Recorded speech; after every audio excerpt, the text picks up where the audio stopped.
Hi అండి, అందరికీ నమస్తే. 'దురంధర్ 2' ట్రైలర్ అయితే వచ్చిందనమాట.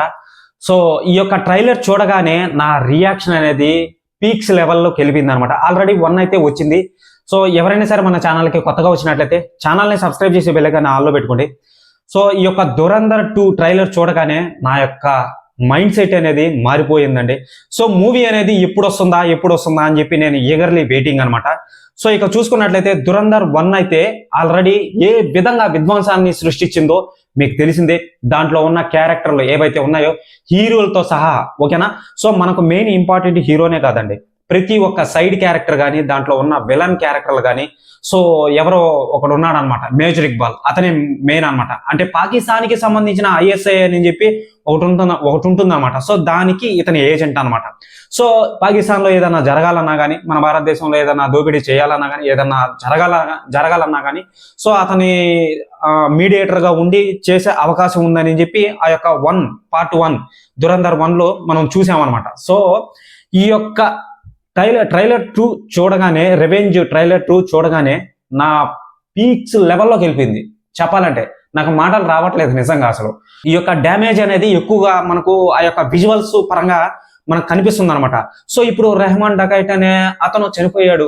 ఇప్పుడు దానికి మెయిన్ ఎవరు అని చెప్పి ఇద్దరున్నారు అనమాట. ఒకటి మన హంజా, మన రణ్వీర్ సింగ్. సో ఇంకొక అతను వచ్చి పాకిస్తాన్లోనే రెహమాన్ డకైట్ ఎప్పుడు చనిపోతాడా అని చెప్పి వెయిటింగ్ అనమాట. అతను ఒకడు ఉన్నాడు అనమాట.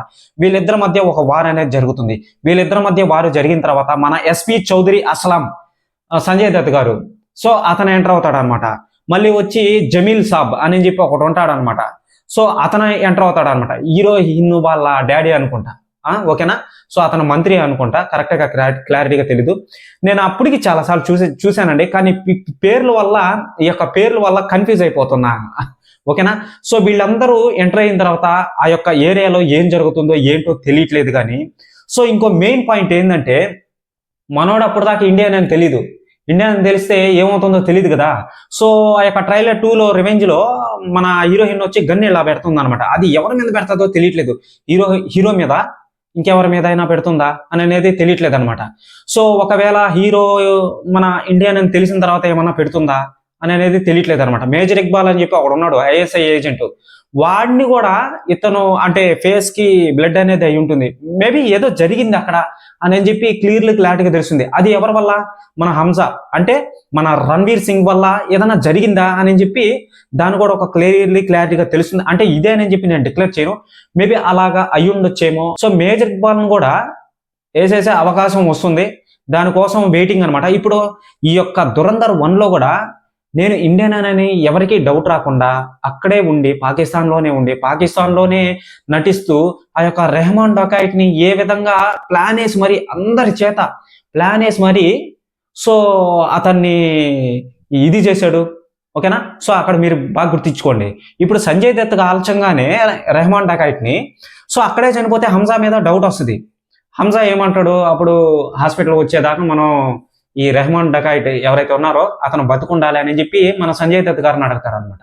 సో అడిగిన తర్వాత మనోడు హాస్పిటల్ మధ్యలో చనిపోయాడు అని చెప్తే అప్పుడు నమ్ముతారనమాట అక్కడ ఉన్న వాళ్ళు కూడా. సో ఇది పక్క ప్లాన్ అసలు. ఇంకా బుక్లో చూసుకున్నట్లయితే అతని పేరు రాసుకుంటాడు. అతను ఒక వికెట్ అయితే ఎగిరిపోయింది. ఇక మన లేరీ, అదే టౌన్ అనుకుంటా, లేరీ పెద్ద రాష్ట్రం అది. సో దానికి గజస్తంభం ఎవరు? మన హంజానా లేకపోతే ఇంకెవడైనా ఉన్నాడా? సో ఇక చూడాలి మూవీలో ఏం జరుగుతుందో. ఇక మ్యూజిక్ పరంగా ఎలా ఉంటుందంటే మామూలుగా లేదు. ప్రతి ఒక్క సీను వస్తుంటే ఆ యొక్క ఫైట్స్ కూడా, ప్రతి ఒక్క సీన్లో కూడా బ్యాక్గ్రౌండ్ ఆ మ్యూజిక్ కానీ, ఆ యొక్క సాంగ్ అసలు ఎలా ఉందో తెలుసా. ఆ బ్యాక్గ్రౌండ్ మ్యూజిక్ అనేది మామూలుగా లేదు. అది కాకుండా అరబిక్లో వాళ్ళు ఫస్ట్ మూవీలో ఆ యొక్క సాంగ్ అనేది పాడతాడనమాట. ఆ సాంగ్ కూడా ఉంటుందని చెప్పి ట్రైలర్ 2లో చూడగానే తెలుస్తుంది అనమాట. ఆ డాన్స్ వేసే విధానం కూడా తెలుస్తుంది కదా. సో వైట్ ఆ యొక్క చుడిదార్లో నాకు కూడా క్లారిటీగా తెలియదు, అవి వేసుకొని డాన్స్ వేస్తారనమాట. సో అవి కూడా ఆ యొక్క సాంగ్ కూడా ఉందని చెప్పి క్లారిటీగా తెలుస్తుంది. ఇక చూడాలి మూవీ వచ్చిన తర్వాత ఏ విధంగా విధ్వంసాన్ని సృష్టిస్తుందో అని. నిజంగా అసలు నేను ఊహించలేదు ఇంత బాగుంటుందని. డ్యామేజ్ అనేది ఎక్కువ ఉంది. 1 కన్నా ఈ యొక్క ట్రైలర్ 2లో డ్యామేజ్ కనిపిస్తుంది, ఎక్కువగా భయంకరంగా కనిపిస్తుంది. వైలెన్స్ అనేది ఎక్కువ ఉంది. ఓకేనా. సో ఇక చూడాలి మూవీ వచ్చిన తర్వాత ఏ విధంగా విధ్వంసాన్ని సృష్టిస్తుందో.